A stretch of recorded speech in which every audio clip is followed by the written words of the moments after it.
అశ్వ సంవత్సరంలో కైలాస యాత్ర Sri Gayatri tours and travels 8977349696. Telangana RTC JAC నేతలు సమ్మె నోటీసులు ఇచ్చారు. సమస్యల పరిష్కారం కోరుతూ సమ్మె నోటీసు ఇచ్చినట్లుగా తెలుస్తోంది. బస్ భవన్లో నోటీసులు ఇచ్చారు ఆర్టీసీ జేఏసీ నేతలు. ఆర్టీసీ కార్మికులకు ఉద్యోగ భద్రత కల్పించాలని కూడా ప్రధానంగా డిమాండ్ చేస్తున్నారు. సమ్మె తేదీపై 2 వారాల తర్వాత నిర్ణయం తీసుకుంటామని కూడా టీజీఎస్ఆర్టీసీ జేఏసీ చెప్తోంది. 2 వారాల్లో ప్రభుత్వం స్పందించకుంటే సమ్మె తప్పదని కూడా టీజీఎస్ఆర్టీసీ జేఏసీ చెప్తున్నటువంటి బ్రేకింగ్ న్యూస్ చూస్తున్నాం.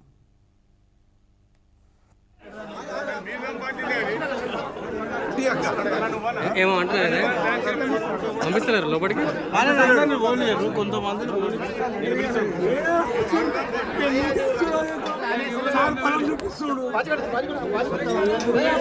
డ్రైవర్ గారు ఉంటారు, మీరు ఉంటారు సార్, పని చేస్తారు, మీరు ఉంటారు.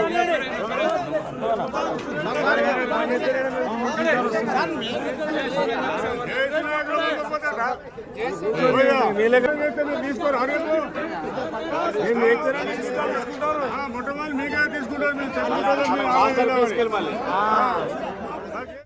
తెలంగాణ ఆర్టీసీ జేఏసీ నేతలు సమ్మె నోటీస్ ఇచ్చారు. దీనిపై మరిన్ని అప్డేట్స్ మా కరెస్పాండెంట్ సతీష్ అందిస్తారు.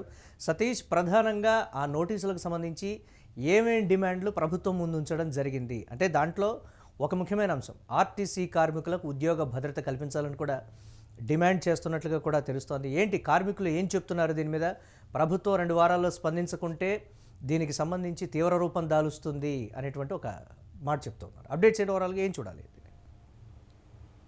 ముఖ్యంగా గతంలో కూడా ఆర్టీసీకి సంబంధించినటువంటి వ్యవహారంలో పెద్ద ఎత్తున ఏదైతే కాంగ్రెస్ ప్రభుత్వం వచ్చినప్పుడు ఆర్టీసీకి కంప్లీట్గా ఆర్టీసీకి ఉద్యోగ భద్రత కల్పిస్తాము, మొత్తం కూడా ఇప్పటి వరకు ఉన్నటువంటి ఏదైతే ఆర్టీసీ సంస్థ ఉందో దాన్ని కంప్లీట్గా గవర్నమెంట్ ఆధీనంలోకి తీసుకుంటాము అని చెప్పేసి కూడా హామీ ఇవ్వడం జరిగింది. దాంతోపాటు పిఆర్సీలో పెండింగ్ కావచ్చు, అలాగే బాండ్స్కు సంబంధించినటువంటి ఏదైతే ఉద్యోగులకు ఇచ్చినటువంటి బాండ్స్ ఉన్నాయి, 50,000 కొంతమందికి ఉన్నాయి, ₹1,00,000 కొంతమందికి ఉన్నాయి, ఆ బాండ్స్ను కూడా ఇస్తామని చెప్పారు 2023 ఎలక్షన్స్లో. ఇవన్నీ కూడా కాంగ్రెస్ ప్రభుత్వం హామీ ఇచ్చింది వాళ్ళకి, కార్మికులకి. అప్పుడు ఆర్టీసీ నాయకులందరూ కూడా కాంగ్రెస్ ప్రభుత్వానికి సపోర్ట్ చేశారు. కాంగ్రెస్ ప్రభుత్వం వచ్చింది, దాని తర్వాత 1 ఇయర్ గ్యాప్ తర్వాత 2025లో సేమ్ ఇదే మార్చ్లోనే 2025 మార్చిలో సమ్మెకు దిగిన పరిస్థితి ఉంది. అప్పుడు కూడా ఇప్పుడున్నటువంటి ఏదైతే రవాణా శాఖకు సంబంధించినటువంటి పొన్నం ప్రభాకర్తో కలిసి వాళ్ళు మాట్లాడారు. సో నేను గవర్నమెంట్తో మాట్లాడిన తర్వాత మీకు అన్ని విధాలా నేను సహకరిస్తాను, ప్రభుత్వం కూడా మీకు సహకరిస్తుంది అంటూ కూడా అప్పుడు జేఏసీ నేతలకు, ఆర్టీసీ జేఏసీ నేతలకు చెప్పడం జరిగింది. దాని తర్వాత సమ్మెను కూడా వాళ్ళు విరమించుకున్నారు, పోస్ట్పోన్ చేసుకున్నారు. దాదాపు 1 ఇయర్ అయింది, ఎగ్జాక్ట్లీగా 1 ఇయర్ అయింది. మరో సమ్మెకు దిగనున్నట్లు ప్రస్తుతం తెలుస్తూ ఉంది. ఇప్పుడు ఏదైతే 16వ తేదీ నుంచి జరగబోయే ఏదైతే అసెంబ్లీ సెషన్ ఉందో ఆ అసెంబ్లీ సెషన్లో ఆర్టీసీకి సంబంధించినటువంటి మొత్తం అంశాలు కూడా ఈసారి కంప్లీట్గా ఆ కార్యాచరణ రూపదాల్చాలి, మొత్తం కార్యాచరణ కూడా ముందుకెళ్ళాలి. మాకు సంబంధించినటువంటి సమస్యలు ఏవైతే ఉన్నాయో ఈ బాండ్ల విషయాల్లో కావచ్చు, పిఆర్సీల విషయాల్లో కావచ్చు, ఇప్పటికే పెండింగ్ ఉన్నటువంటి మొత్తం కూడా అన్ని నిధులు విడుదల చేయాలి. దాంతోపాటు మహాలక్ష్మి స్కీమ్ కింద ఏదైతే దాదాపు 350,000కు సంబంధించినటువంటి కోట్లు మరి పెండింగ్లో ఉన్నాయి, అవన్నీ కూడా రిలీజ్ చేయాలి. దాంతోపాటుగా కొన్ని విషయాలు ఏదైతే జేఏసీలకు సంబంధించినటువంటి గతంలో జేఏసీ పైన కొన్ని ఆంక్షలు ఉన్నాయి, ఈ ఆర్టీసీ జేఏసీల పైన కొన్ని ఆంక్షలు ఉన్నాయి, ఆ ఆంక్షలు కూడా మొత్తం ఎత్తివేయాలి. ముఖ్యంగా ఈ ఉద్యోగాలకు సంబంధించి భద్రత కల్పించాలి. దాంతోపాటు ఉద్యోగాల్లో పని దోపిడీ కూడా ఎక్కువ అవుతుంది. 8 అవర్స్ కాకుండా మరి మొత్తం 12 అవర్స్ చేపిస్తూ ఉన్నారు. కొంతమంది ఇంకా 12 అవర్స్ కంటే ఎక్కువ కూడా పని చేయించుకుంటున్నారు.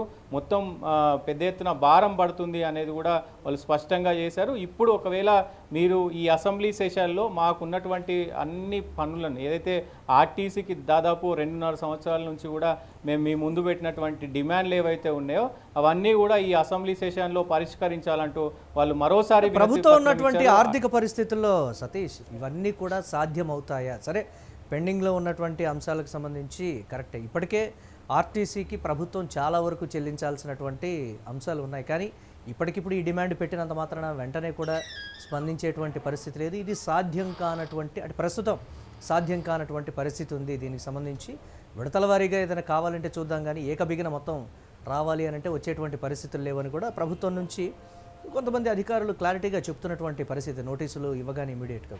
దీనికి సంబంధించి సాధ్యాసాధ్యాలు ఎలా ఉండబోతున్నాయంటే అయితే వాళ్ళు ముఖ్యంగా కొన్ని కీలక డిమాండ్లు ఏదైతే ఉద్యోగానికి సంబంధించినటువంటి భద్రత మాకు 100% ఉద్యోగ భద్రత అనేది కల్పించాలి. దాంతోపాటు శ్రమ దోపిడీని తగ్గించాలి. శ్రమ దోపిడీలో పెద్ద ఎత్తున ఆర్టీసీలో శ్రమ దోపిడీ అవుతుంది. దాంతోపాటుగా కొత్త ఉద్యోగాలు అంటే ఆర్టీసీలో చాలా ఉద్యోగాలు ఖాళీగా ఉన్నాయి.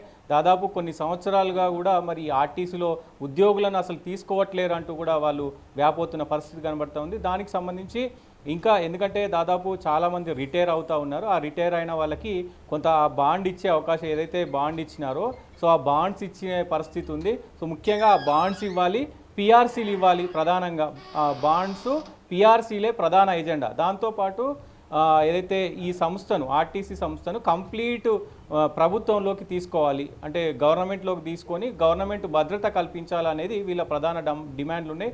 ఆ డిమాండ్లలో మరి ఏవి నెరవేరుస్తారు ఏవి నెరవేర్చరు అనేది కూడా ఒక అంశం ఇది. దాంతోపాటు ముఖ్యంగా 16వ తేదీన ఈ సమ్మెకు సంబంధించినటువంటి ఏదైతే అసెంబ్లీ దగ్గర వీళ్ళు ప్రొటెస్ట్ చేయనున్నారు. సో ముఖ్యంగా 16వ తేదీ అసెంబ్లీ దగ్గర ప్రొటెస్ట్ చేయనున్నారు. దాని తర్వాత ఒకవేళ అసెంబ్లీలో చర్చించకపోతే ఇందిరా పార్క్ దగ్గర పెద్ద ఎత్తున ధర్నా చేస్తాము అంటూ కూడా మరి ఈ నెల 23 తారీఖున మరి ఇందిరా పార్క్ దగ్గర ధర్నా చేస్తామంటూ కూడా మరి హెచ్చరించిన పరిస్థితి ఉంది. ఈసారి మరి పొన్నం ప్రభాకర్ ఎట్లా స్పందిస్తారు, మరి మంత్రి పిలిపించుకొని మాట్లాడే అవకాశం ఉందా ఏంటి అనేది కూడా చూడాల్సిన అవసరం అయితే ఉంటుంది. ఇప్పటికైతే దాదాపు 2.5 సంవత్సరాల నుంచి కూడా మరి ఆర్టీసీ ఉద్యోగులు చాలా ఆశలతో కూడా వేచి చూస్తూ ఉన్నారు. సో మాకు కొంత లాభం చేకూరుస్తుంది అనే నెపంతో, ఎందుకంటే బాండ్ల విషయాల్లో కావచ్చు, పిఆర్సీల విషయాల్లో కావచ్చు, సో బాకీల విషయాల్లో కావచ్చు, ఇవన్నీ కూడా వచ్చే అవకాశం ఉంది అని గతంలో మరి పొన్నం ప్రభాకర్ చెప్పిన పరిస్థితి ఉంది. అవన్నీ కూడా మరి నెరవేరే దిశగా మరి ఎలాంటి నిర్ణయాలు తీసుకుంటారు అనేది చూడాల్సిన అవసరం అయితే ఉంటుంది. Murali right, thanks for update Satish. ఇక తెలంగాణ ఆర్టీసీ జేఏసీ నేతలు సమ్మె నోటీసులు ఇచ్చారు. సమస్యల పరిష్కారం కోరుతూ సమ్మె నోటీసు ఇచ్చినట్లుగా కూడా తెలుస్తోంది. బస్ భవన్లో ఆర్టీసీ జేఏసీ నేతలు నోటీసులు ఇచ్చినట్లుగా తెలుస్తోంది.